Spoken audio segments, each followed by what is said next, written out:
ओम नमः शिवाय। श्री शिवाय नमस्तुभ्यम। जय श्री महाकाल। जी हाँ भक्तों, आपका बच्चा नहीं पढ़ता, परेशान मत होइए, क्योंकि आज जो मैं आपको उपाय बताने वाला हूँ इसके बाद आपका बच्चा अवश्य रूप से पढ़ेगा ही पढ़ेगा।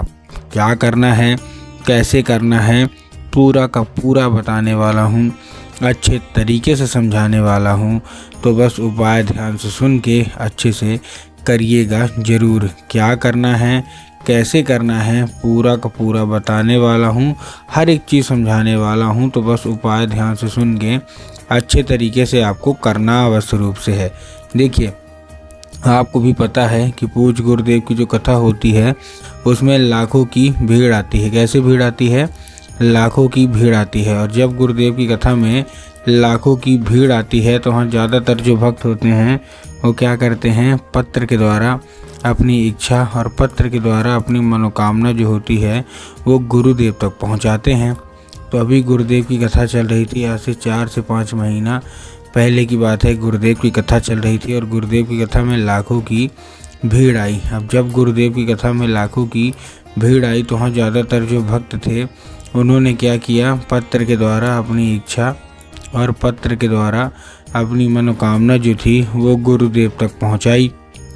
अब जैसे ही गुरुदेव के पास पत्र पहुँचा और गुरुदेव ने पत्र पढ़ा तो वहाँ गुरुदेव ने देखा कि ज़्यादातर जो भक्त हैं उनकी क्या है, एक ही इच्छा और एक ही मनोकामना है। क्या कि गुरुदेव, हमारा जो बच्चा है ना, उसका जो मन है वो पढ़ाई की ओर बिल्कुल भी नहीं लगता। कृपया करके कोई उपाय बता दें ताकि हमारे बच्चे का जो मन है वो पढ़ाई की ओर आकर्षित हो ही हो।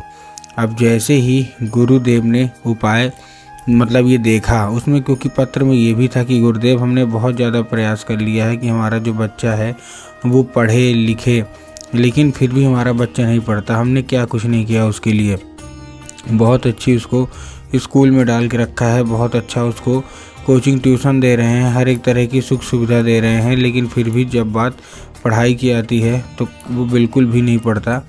कृपया करके कोई उपाय बता दें। अब जैसे ही गुरुदेव ने ये देखा तभी गुरुदेव ने 2 से 3 उपाय बताए और कहा, केवल और केवल ये उपाय कर लेना, तुम्हारा जो भी बच्चा है जिसका भी मन पढ़ाई लिखाई में नहीं लगता, ज़्यादा परेशान थे, तब गुरुदेव ने उनको 2 से 3 उपाय बताए और कहा, केवल और केवल ये उपाय कर लेना, तुम्हारा जो कोई भी बच्चा है, जो कोई भी व्यक्ति है जो कि पढ़ाई नहीं करता अवश्य रूप से वो पढ़ेगा ही पढ़ेगा। अब जैसे ही गुरुदेव ने उपाय बताया तो लोगों ने जा जाके ठीक इस उपाय को घर में करना शुरू कर दिया। अब जैसे ही लोगों ने जा जाके इस उपाय को घर में करना शुरू कर दिया, वही लोग गुरुदेव की कथा में मात्र 1 से 1.5 महीने के बाद वापस आए। अब जब वही लोग गुरुदेव की कथा में वापस आए तो उन्होंने क्या किया, फिर से एक बार गुरुदेव को पत्र लिखा, लेकिन ये वाला जो पत्र था ये गुरुदेव को धन्यवाद के रूप में पत्र था कि गुरुदेव, धन्य हो आपका, आपके द्वारा बताया गया उपाय हमने कर लिया है, हमारी सारी इच्छा सारी मनोकामना पूरी हो गई है, आपका कोटि कोटि धन्यवाद। तो देखिए, जो लोग भी मेरी आवाज़ अभी सुन रहे हैं ना, अगर आपको भी जानना है कि आखिर ऐसा कौन सा उपाय है जिसको करने मात्र से इच्छा मनोकामना पूरी हो जाती है, तो चलिए हम बताते हैं आपको आज की इस वीडियो के माध्यम से कि आपको करना क्या है। तो बस उपाय ध्यान से सुन के अच्छे से करिएगा ज़रूर। लेकिन उसके पहले चैनल पे अगर पहली बार आए हैं और आवाज़ मेरी पहली बार सुन रहे हैं तो वीडियो को लाइक करके चैनल को सब्सक्राइब कर लें, ताकि पूजनीय पंडित प्रदीप जी मिश्रा की रोज़ नए नए उपाय सबसे पहले मैं आपको प्राप्त करा सकूं। तो देखिए, जो हमारा सबसे पहला उपाय है, इस उपाय में आपको करना क्या है। इस उपाय में सिंपल सा आपको लेना है केवल और केवल 3 काली तिल और साथ में आपको लेना है 1 धतूरा। तो 3 काली तिल ले लिए, साथ में आपने 1 धतूरा ले लिया और लेने के बाद आपको करना क्या है, ये लेके अपने अपने बच्चे को दे देना है और उसको भेज देना है कहाँ, सीधा सीधा शिव मंदिर। अब देखिए, इसमें 2 चीज़ें। पहली बात तो क्या है, आप बहुत सारे जो लोग हैं ना वो कंफ्यूज हो जाते हैं क्या कि हमको लेना क्या है, काली मिर्च लेना है कि काली तिल लेना है। तब गुरुदेव ने बताया कि आपको काली तिल ही लेना है। ठीक, तो इसके साथ आपने 1 धतूरा ले लिया। धतूरा लेने के बाद अपने बच्चे के हाथ में दे के उसको भेज दीजिए कहाँ, सीधा सीधा शिव मंदिर। अब जैसे ही आपका बच्चा शिव मंदिर पहुँचेगा, शिव मंदिर पहुँचने के बाद उसको बोलिएगा कि दक्षिण दिशा में खड़ा हो जाए और उत्तर की ओर अपना चेहरा कर ले।